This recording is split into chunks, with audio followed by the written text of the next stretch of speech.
यात्रा की दिशा, चाहे हमें ज्ञात हो या न हो, सदैव एक ही होती है, सुख की खोज। हर मनुष्य हर क्षण किसी न किसी रूप में इसी खोज में व्यस्त है। कोई धन इकट्ठा करता है इस आशा में कि धन उसे स्थायी सुख देगा। कोई प्रेम और रिश्तों में डूब जाता है यह मानकर कि किसी का स्नेह ही अंतिम तृप्ति देगा। कोई प्रतिष्ठा और शक्ति का पीछा करता है क्योंकि उसे लगता है कि सम्मान ही आनंद का चरम है।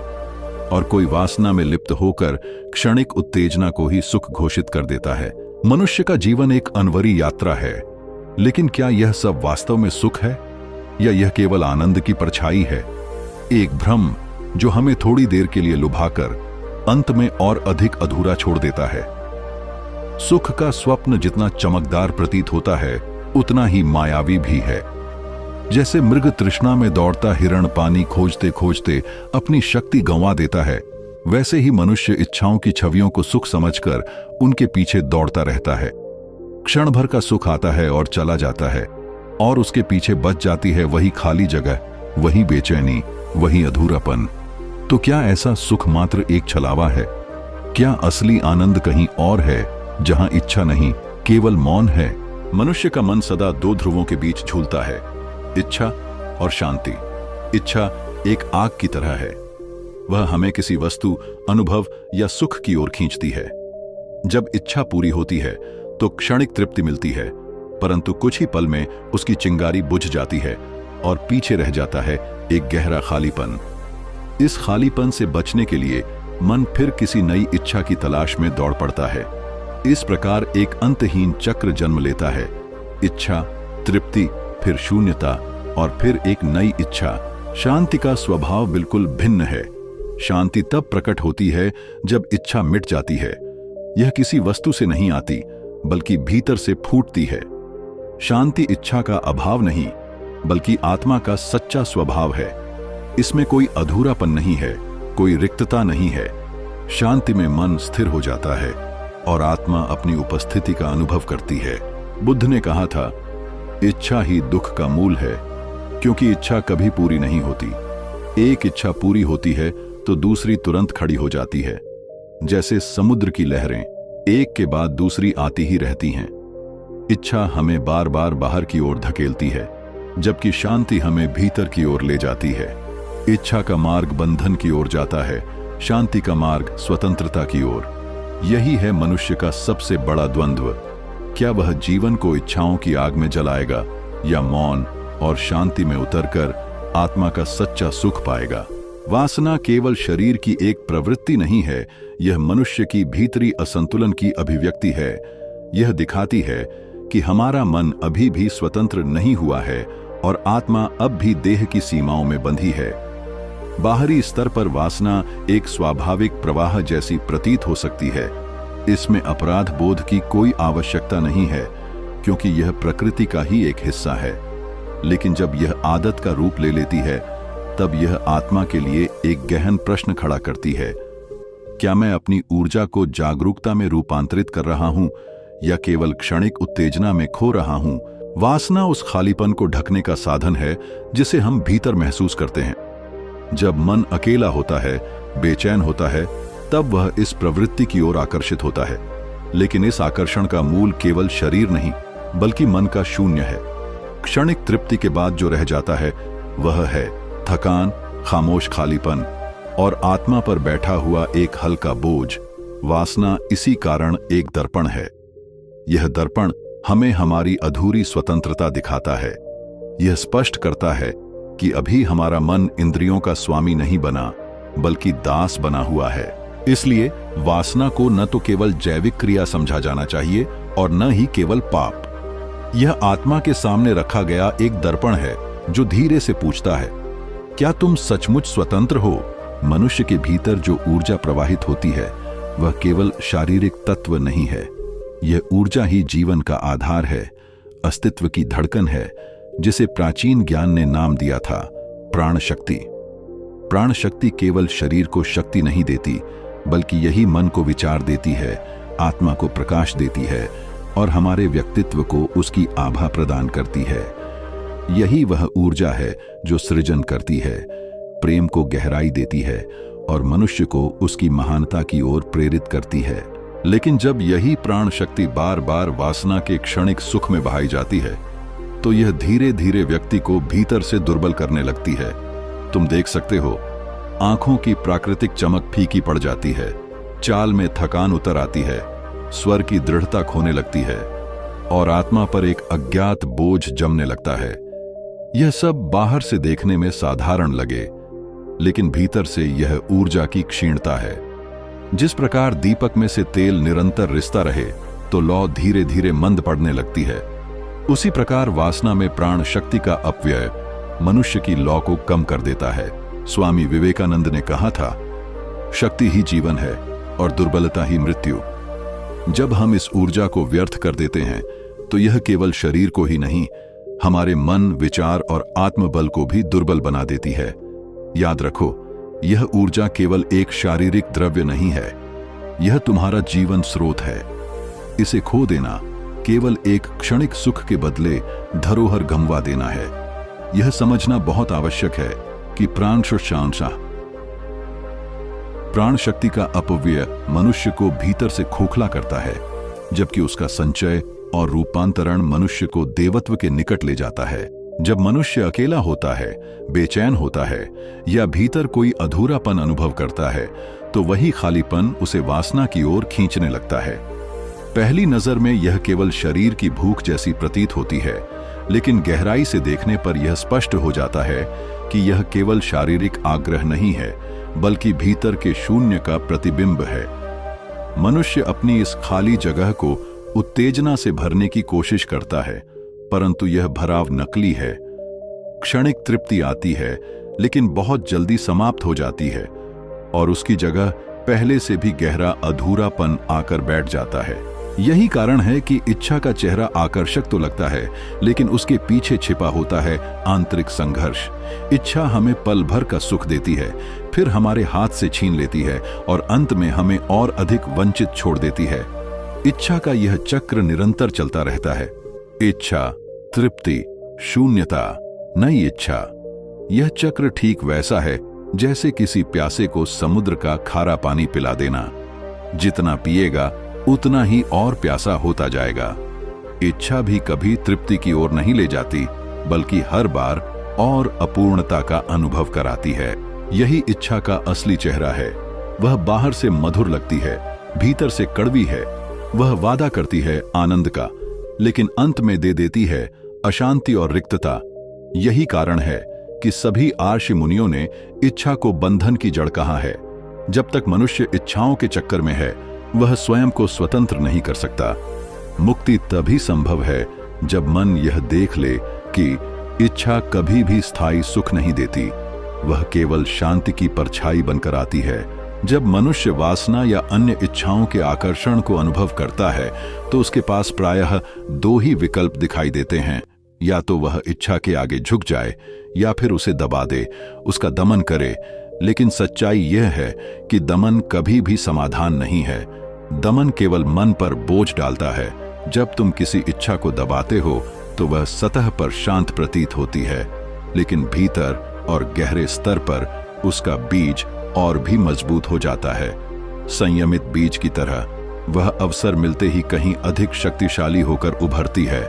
इसलिए आर्षियों ने कहा, दमन मन को बीमार करता है, जागरूकता मन को मुक्त करती है। वासना से मुक्ति दमन से नहीं, बल्कि साक्षी भाव से संभव है। साक्षी भाव का अर्थ है इच्छा को बिना भागे, बिना छिपे, पूरी सजगता से देखना। जब तुम अपने भीतर उठ रहे आवेग को बिना डर, बिना अपराध बोध और बिना निर्णय के देख पाते हो तो एक अद्भुत बात घटती है। तुम देख पाते हो कि यह केवल एक क्षणिक लहर है। यह आती है और थोड़ी देर बाद अपने आप चली जाती है। और जब यह समझ गहराई से भीतर उतर जाती है तो धीरे धीरे इच्छा की शक्ति कम होने लगती है। साक्षी भाव ही वास्तविक स्वतंत्रता की कुंजी है, क्योंकि इसमें न तो भागना है, न दबाना है, केवल देखना है। जैसे कोई बादल आकाश में आता है और चला जाता है, उसी तरह इच्छा भी चेतना के आकाश में उठती है और विलीन हो जाती है। लेकिन जो व्यक्ति इसे देखना सीख लेता है, वह बादलों में उलझा नहीं रहता। वह उस निर्मल आकाश को पहचान लेता है अक्सर लोग ब्रह्मचर्य शब्द को गलत समझ लेते हैं। कईयों के लिए यह केवल त्याग है, यौन प्रवृत्ति का निषेध, लेकिन प्राचीन आर्षि मुनियों की दृष्टि में ब्रह्मचर्य केवल त्याग नहीं बल्कि ऊर्जा का रूपांतरण है। ब्रह्मचर्य का वास्तविक अर्थ ब्रह्मचर्य का तात्पर्य है ब्रह्म में आचरण करना, अर्थात अपने को उस दिव्य चेतना की ओर उन्मुख करना। यह शरीर या वासना का दमन नहीं है, बल्कि भीतर की प्राण शक्ति को उच्चतर दिशा में मोड़ना है।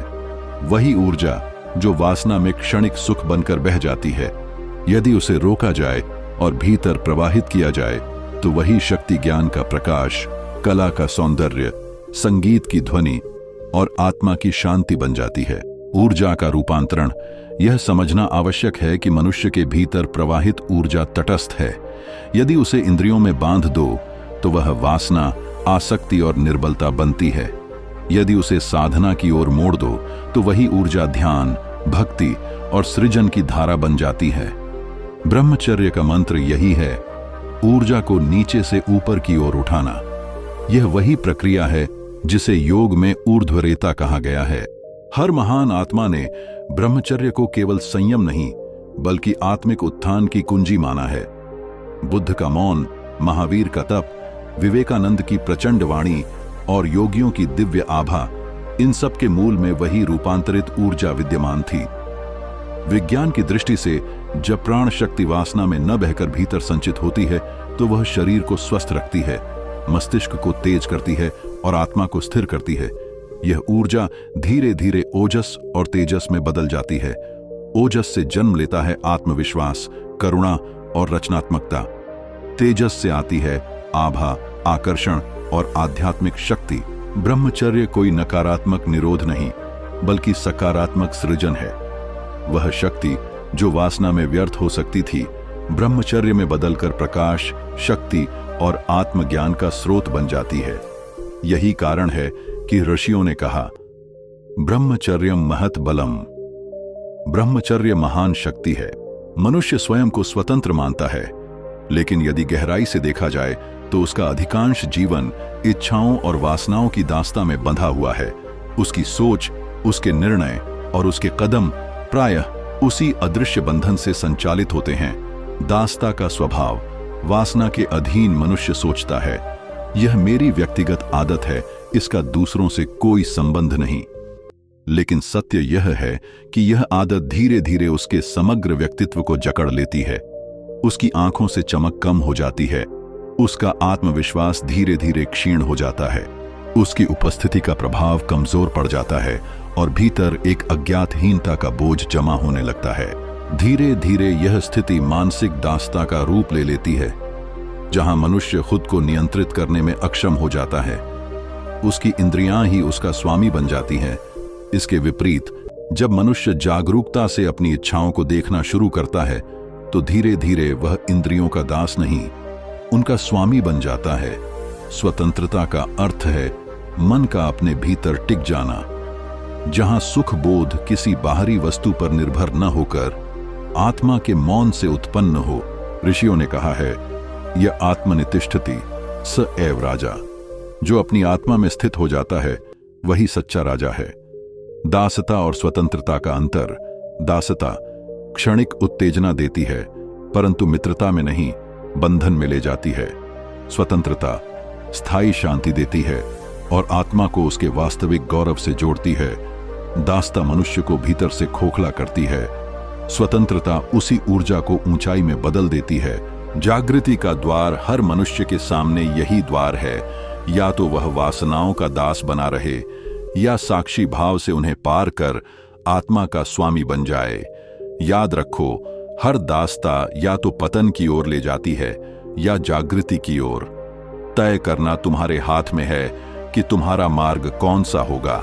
जब मनुष्य अपनी ऊर्जा को वासना और इंद्रियों में व्यर्थ नहीं करता, तब वही शक्ति एक नए रूप में प्रकट होती है, मौन के रूप में। मौन का रहस्य, मौन का अर्थ केवल शब्दों की अनुपस्थिति नहीं है। सच्चा मौन भीतर की उस स्थिति का नाम है जहां मन का शोर शांत हो जाता है और चेतना स्वयं को पहचानने लगती है। वासना में बहाया गया मन लगातार अशांत रहता है, लेकिन जब वही शक्ति भीतर संचित होती है तब उसका रूपांतर मौन के आनंद में होता है। मौन में मन स्थिर हो जाता है। मौन में आत्मा अपनी गहराई से जुड़ जाती है। मौन में एक ऐसी तृप्ति अनुभव होती है जो किसी इच्छा से नहीं बल्कि आत्म स्वभाव से उपजती है। मौन और आनंद का संबंध। आनंद कोई ऐसी वस्तु नहीं जिसे बाहर से लाया जाए, वह भीतर पहले से विद्यमान है, लेकिन इच्छाओं और शोर के कारण ढका रहता है। जब मन शांत होता है तो वही मौन धीरे धीरे आनंद में बदल जाता है। यही कारण है कि उपनिषदों ने कहा, आनंदो ब्रह्मेति व्यजानाथ, आनंद ही ब्रह्म है। मौन की शक्ति। मौन केवल सुख नहीं देता बल्कि शक्ति और करुणा का स्रोत भी बनता है। मौन में बैठा व्यक्ति संघर्षों से परे हो जाता है। मौन में उसका हृदय इतना हल्का हो जाता है कि करुणा सहज बहने लगती है, और मौन से उद्भासित आत्मा में एक ऐसा आकर्षण आता है जिसे शब्दों में नहीं बांधा जा सकता।